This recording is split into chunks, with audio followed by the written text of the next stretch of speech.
Oi, pessoal, tudo bem? Eu sou Malu Oliveira, oficineira de teatro, e hoje a nossa aula vai ser sobre a história do teatro.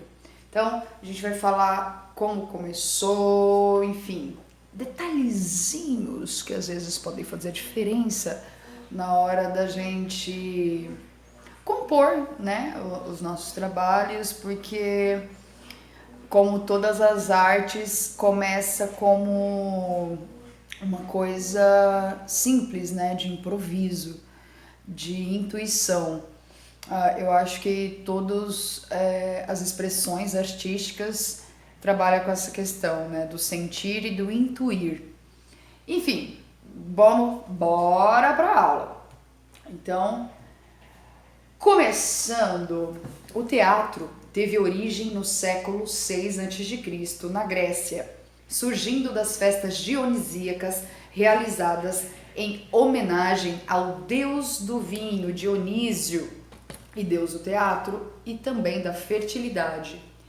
Essas festas, que eram rituais sagrados, procissões e recitais que duravam dias seguidos, aconteciam uma vez por ano na primavera, períodos em que se fazia a colheita do vinho naquela região.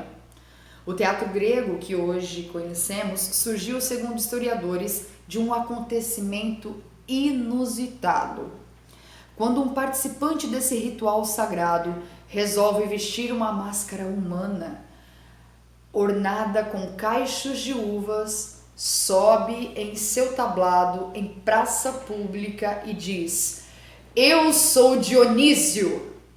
Todos ficam espantados com a coragem desse ser humano colocar-se no lugar de um deus, ou melhor, fingir ser um deus, coisa que até então não havia acontecido, pois um deus era para ser louvado, era para ser intocável. Este homem chamava-se Tespes, considerado o primeiro ator da história do teatro. Vamos saber quem foi Tespes. Tespes de Icaria, segundo fontes da Grécia Antiga e em especial Aristóteles. Aristóteles é aquele filósofo grego, onde, né, a gente escuta falar na história, na escola, enfim. Foi a primeira pessoa o Tespes foi a primeira pessoa a aparecer em um palco como ator, desempenhando um personagem em peça teatral. Outras fontes o colocam como dramaturgo, introduzindo o conceito de protagonista e de técnica deste contracenar com o coro. Ele era cantor de ditirambos. Ditirambo, composição poéticas com estrofes irregulares que festejavam o vinho, a alegria, os prazeres da mesa, em tom entusiasmático ou delirante. Acredita-se a ele ter introduzido o estilo no qual um cantor ou ator desempenhava um único personagem em cada história, distinguindo-se os personagens com a ajuda de distintas máscaras. Esse estilo foi chamado de tragédia e Tespes era o seu mais popular expoente. Em 23 de novembro de 534 a.C., foram criadas competições para eleger-se a melhor tragédia em Atenas. Tespes foi o ganhador da primeira competição documentada. Valendo-se de seu sucesso, percorreu várias cidades em carroça, apresentando-se com suas vestimentas e máscaras. Foi durante uma Olimpíada que Tespes apresentou sua primeira tragédia. Abre parênteses. Um homem, um desconhecido, alguém que se deixa arrastar pelas forças sagradas de Melpomene, alguém que é capaz de representar 5 ou 6 personagens ao mesmo tempo, alguém que descreve as obras e as interpreta com um magnífico sentido de imitação. Fecha aspas.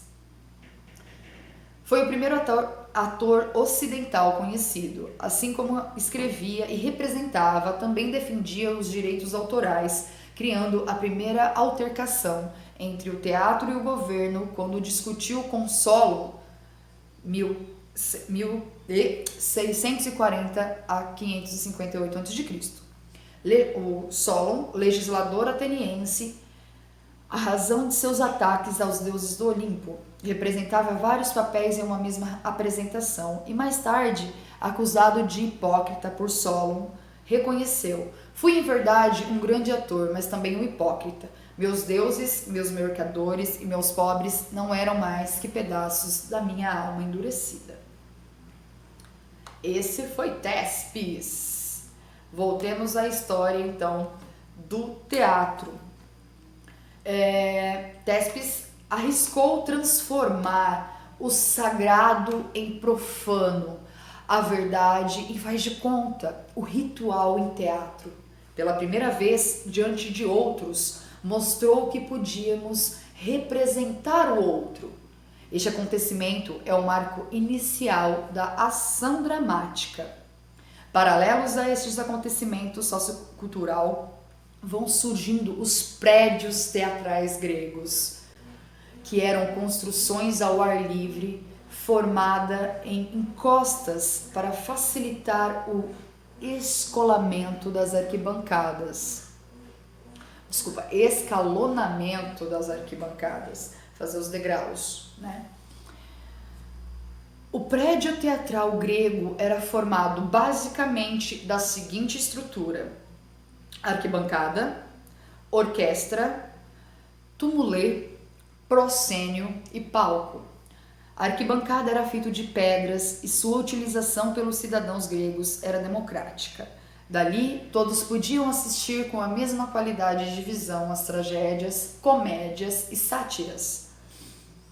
A orquestra era o espaço central circular onde o coro, formado por dançarinos, se apresentava. O tumulê era uma pedra fincada no centro da orquestra, destinada às oferendas para o deus Dionísio. O proscênio destinava-se ao corifeu, líder do coro. O corifeu, líder do coro, era o espaço entre ao palco e a orquestra, e o palco, construído inicialmente de madeira e mais tarde em pedra, era o espaço destinado à exposição dos cenários e para a troca de figurinos e máscaras, podendo encontrar diferentes vestígios dessa cultura artística em nosso teatro contemporâneo, bastando um estudo aprofundado por diferentes olhares estéticos. O teatro na Idade Média. Período de intensa atividade católica. Durante as missas eram representadas passagens da Bíblia. Porém, as autoridades católicas, com medo da perda do caráter sagrado da missa, proibiram as exibições e as peças para as praças públicas. Também, na Idade Média, surgem as comédias bufas, com temas políticos e sociais, e a farsa, com tudo os estereótipos que ironizavam acontecimentos do dia a dia. Aparecem os saltimbancos, companhias de teatro que iam de cidade em cidade apresentando seus espetáculos. O teatro bufo vem daquela questão do bufão, de exagerado, do extremo, sabe? Dos figurinos muito grandes, então colocava-se muita roupa, muita coisa espalhafatosa, e a atuação também era tudo muito grande, exagerado. Porque pensa, primeiro que era feito na praça, onde tudo acontece ao mesmo tempo, a feira, a carroça passando, né, na época, enfim, tudo acontecia ali era o centro social, então o teatro também acontecia ali. Passando agora de tempo, vamos ao Renascimento. Na Itália, no final da Idade Média e início do Renascimento, surge a comédia dell'arte, que é um outro estilo de atuação. Aqui a gente tem falado, né, de algumas coisas, como a sátira, o bufão, e agora entra na comédia dell'arte. A gente vai estudando também devagarinho todas essas... a gente vai aprofundar em todas essas características, tá? De textos, de estilos de atuação. Voltando aqui, comédia dell'arte, que se baseava em espetáculos teatrais populares apresentados nas ruas, com textos improvisados e personagens de destaques como Arlequim, Pierrot, Colombina, Polichinelo, Pantaleão e Brighella. Na Inglaterra, a Rainha Elizabeth I deu proteção ao teatro da época, pois apreciava muito os espetáculos populares. Contava com a ajuda de alguns dramaturgos ingleses para contar a história de seus heróis, reforçando o sentimento de nacionalismo. Então aqui a gente percebe como a Rainha Elizabeth I, além dela apreciar, ela utiliza o teatro para consagrar a história do seu país, né? Contando a história dos seus heróis de guerra, seus reis, rainhas e as pessoas importantes de sua época, que é uma forma de se contar e levar adiante a história, né? E isso foi feito através do teatro. O principal deles era Shakespeare, que também idealizou e construiu o mais famoso teatro inglês, o Globe. Também vale destacar o francês Molière, patrono dos atores franceses. Molière foi um dos comediólogos, ou seja, se dedicou a escrever comédias e em suas histórias explorava as fraquezas e ridículos do ser humano. É importante a gente falar disso, né? Como que a arte nos expõe a trabalhar aquilo que socialmente hoje, né? Enfim, na nossa construção social é considerado como fraqueza, é considerado como ridículo, é considerado como feio, como estranho. Então a arte vem para revelar isso, para revelar também as nossas farsas, a farsa social, de como a política nos manipula.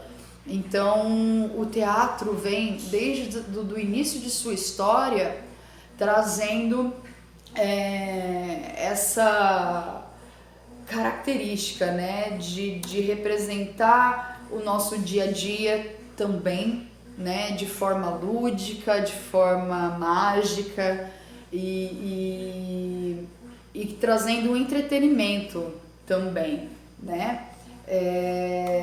Isso é muito importante, porque a partir daí, lá de trás, né, lá da Grécia, a gente começa a utilizar essa arte como consumo de entretenimento, né? Como não se tinha tecnologia para se ter uma TV, para se ter uma internet, para se assistir um filme, ir ao cinema, era a forma de se consumir arte, né? Então, esses artistas, porque pensa que lá atrás, não que tenha sido um pouco diferente até hoje, eles faziam seus próprios figurinos, seus próprios cenários, suas próprias maquiagens depois.